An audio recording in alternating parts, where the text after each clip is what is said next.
గత సంవత్సర ఆంధ్రప్రదేశ్ పరిపాలనను చూడండి. అటు పోలీస్ వ్యవస్థలైనా, ఇటు అడ్మినిస్ట్రేటివ్ వ్యవస్థ అయినా అదేంటో కానీ న్యాయస్థానాలంటే లెక్కలేనితనాన్ని ప్రదర్శిస్తూ ఉన్నాయి. ఇటు పోలీసులకు ఎన్నిసార్లు సెక్షన్ల గురించి ఏ సెక్షన్లో పెట్టాలి అని హైకోర్టు పాఠాలు చెప్పినా, సీరియస్ అయినా, అక్షంతలు వేసినా, కొందరు పోలీసులను కోర్టుకు పిలిపించిన వీళ్ళు మనల్ని ఏం చేస్తారులే అని చెప్పి లెక్కలేనితనాన్ని అయితే ప్రదర్శిస్తూ ఉన్నారు. పదే పదే హైకోర్టు ఆగ్రహం వ్యక్తం చేస్తూ ఉంది. మేము తీసుకునే చర్యలకు మీరు సిద్ధంగా ఉండండి అని అయితే చెబుతూ ఉంది. ఏం చర్యలు తీసుకుంటారో తెలియట్లేదు, చూడాలి. మరొక వైపు ప్రభుత్వం కూడా ఎక్కడైనా ఏదైనా ఒక అంశం కోర్టు పరిధిలో ఉంటే కనీసం కోర్టు ఏం చెబుతుంది అని చెప్పి చూసేంతవరకైనా ఆగుతారు.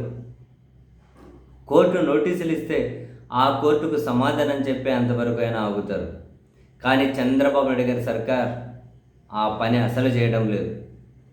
తాజాగా ఏపీ ఆంధ్రప్రదేశ్ మినరల్ డెవలప్మెంట్ కార్పొరేషన్కి సంబంధించి 436 మైన్స్ని ప్రైవేట్ వాళ్ళకు కట్టబెట్టేసి 9,000 కోట్లు వాళ్ళ దగ్గర నుంచి డబ్బు తీసుకొని ఆ డబ్బు తిరిగి కట్టే క్రమంలో డైరెక్ట్గా ప్రభుత్వ ఖజానా అనే వాళ్ళకు యాక్సెస్ ఇవ్వడం రాజ్యాంగ విరుద్ధం అని చెప్పి వైఎస్ఆర్ కాంగ్రెస్ పార్టీ హైకోర్టుకి వెళ్తే హైకోర్టు దాన్ని విచారించింది. కేంద్ర రాష్ట్ర ప్రభుత్వాలకు నోటీసులు జారీ చేసింది. తదుపరి విచారణ వాయిదా వేసింది. హైకోర్టు నోటీసులు జారీ చేసింది, వాళ్ళకు సమాధానం చెప్పాలి. కనీసం కొంతవరకు ఆయన ఆగుదామనే పరిస్థితి కూడా లేకుండా హైకోర్టు నోటీసులు ఇచ్చినా కూడా చంద్రబాబు నాయుడు గారి సర్కార్ అయితే ఈ 9,000 కోట్ల అప్పుకు సంబంధించి బాండ్లు జారీ చేసి ప్రైవేట్ వ్యక్తులకు అధిక వడ్డీ రేటుకు వాళ్ళ దగ్గర నుంచి అప్పు తీసుకునే ప్రక్రియను స్టార్ట్ చేసేసింది. ఈరోజు పత్రికలు రాసుకుంటూ వచ్చాయి.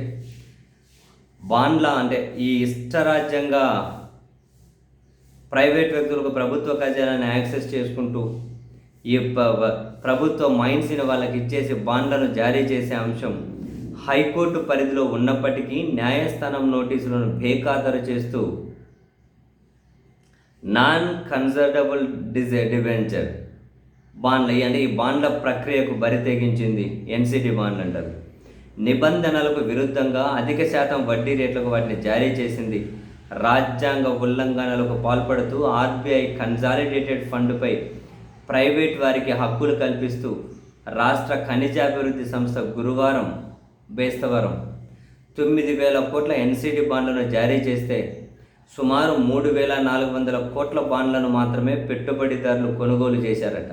కొన్నారా? 9,000 కోట్లకు బాండ్లు జారీ చేస్తే 3,400 కోట్లకు ప్రైవేట్ వాళ్ళు కొన్నారట. ఈ బిడ్డింగ్లో తెలుగుదేశం పార్టీకి చెందిన బినామీ వ్యక్తులే ఎక్కువగా ఈ బాండ్లు కొనుగోలు చేసినట్లు ప్రచారం జరుగుతుందని చెప్పి అయితే రాసుకుంటూ వచ్చారు. ఒక బిడ్డింగ్ జరిగిందట, అందులో ఎక్కువ వడ్డీకి తీసుకుంటుందట. ఈ మైన్స్ అంతా తాకట్టు పెట్టి అవసరమైతే వాళ్ళు అమ్ముకోవచ్చు, లీజుకి తీసుకోవచ్చు, డబ్బులు ఇవ్వకపోతే ప్రభుత్వ ఖజానా నుంచి డైరెక్ట్ తీసుకోవచ్చట.